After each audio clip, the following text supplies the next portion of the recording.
好吼，今仔日咧要来分享两篇吼我写诶家己诗，啊，搁有家己诗诶赏析吼，要来甲大家讲一下。好，咱来看觅吼，家己诗欣赏第一条吼，即条是我刊伫咧迄落教会公报社第一篇诶诗啦吼。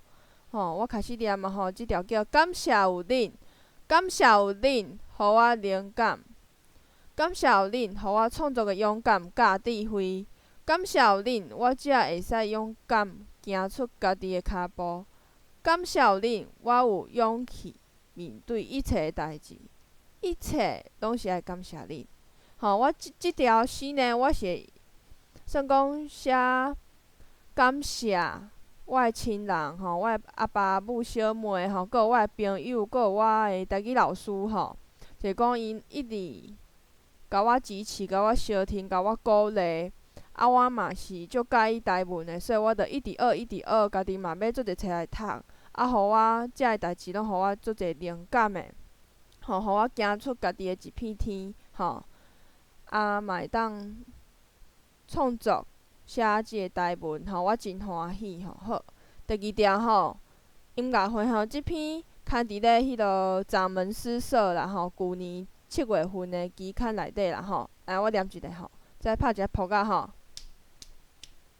音乐真趣味，亲像炒菜的香味，melody 实在有够水，音色因嘛真介意。听阮讲是好听诗，大家听甲笑眯眯。好，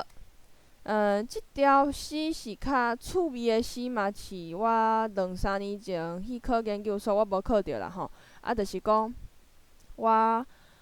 吟即首诗互教授听，迄个时阵教授讲安尼写拄济，安尼你来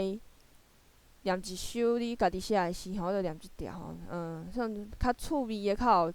节奏性的一条诗啦好，安尼